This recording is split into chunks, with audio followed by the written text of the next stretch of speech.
Well, I was thinking about this, and the first thing that came to mind for me was comes from my history as being a journalist first, before being an artist, which is that the definition of obscenity by Supreme Court Justice Potter Stewart, which is, I know it when I see it.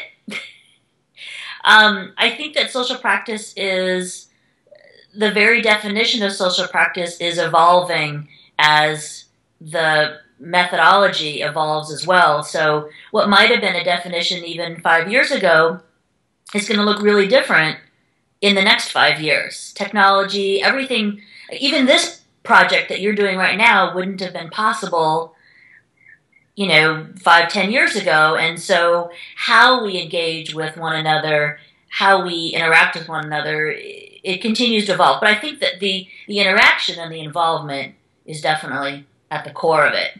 Certainly for us, certainly for Broodwork. Yeah.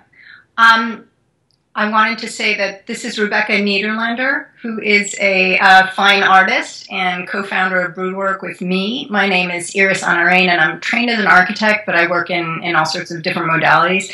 And we have talked a lot about social practice, and also just when Rebecca was saying that this terminology is evolving, I'm not sure how necessary it's going to be to define certain kinds of art and design practices that way anymore. I think there's a general interest in community building and an interest away from objects and maybe more on space and how people are actually relating to each other.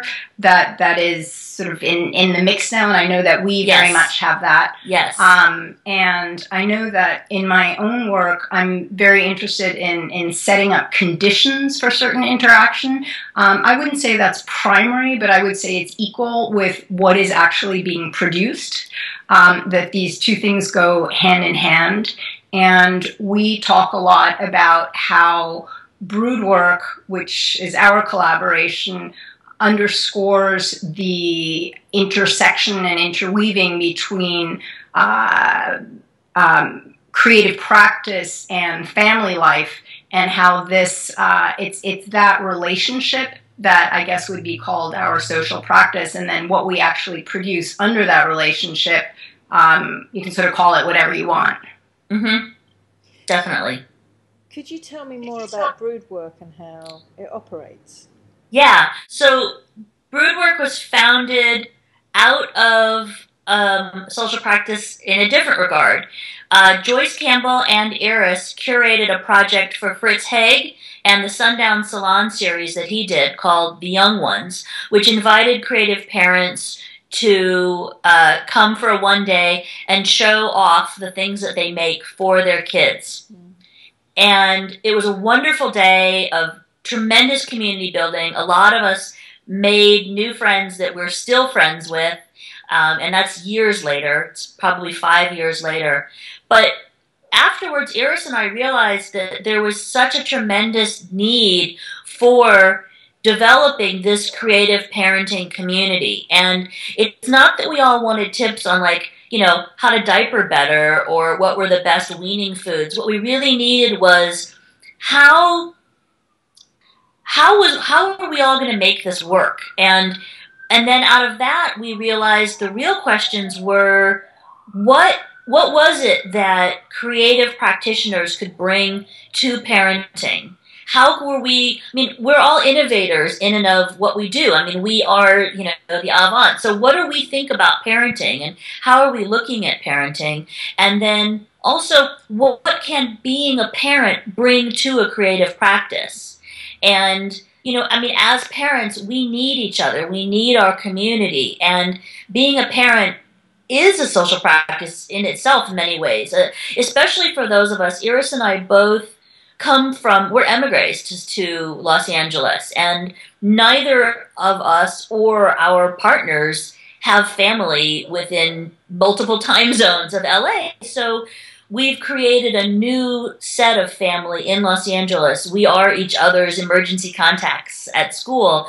And so we put it all together and we started to think, well, what kind of discussions did we want to foster? What kind of questions came up? what kinds of issues are specific to creative practitioners. And also that this is an unspoken community, that this is usually people don't define themselves as parents first. As a matter of fact, in a lot of fields, this is something that one culturally might not bring up because it's somehow frowned upon, or work is less serious if one is a parent, or who knows why this is. I mean, there are many reasons why. And we realize that this is actually shifting, and that we'd like to participate in this shift. And that, of course, being a parent is something that is life-changing, and as a creative practitioner, anything life-changing is bound to influence one's work. And so what is that influence, and how can one share that and help people further not worry about saying that they're a parent and an artist, or a parent and a designer or an architect, that these are things that can be said in the same breath, joyously and optimistically. And then how can we take that joyous and optimistic moment and say, show us what you got? So when we curate exhibitions, we present work made by people who are parents, and we also insist that they provide a long annotation to the label where they talk about the work, when it was made, how either their kids' experiences influenced the work, or what they were looking at, or how the work, the timing of how it was made. We've discovered things like parents work in smaller increments of time. So a lot of work that parents do is not the singular, large, heroic object. It's things that are made with multiple elements that can be worked on while you're doing a multitude of other things. And in that regard, social practice works very, very well for a lot of parents, because we can get out there and work together in community, navigating that.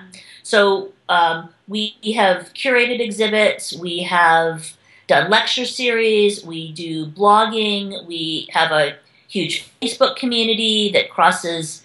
There's people speaking 20 languages in more than 20 countries.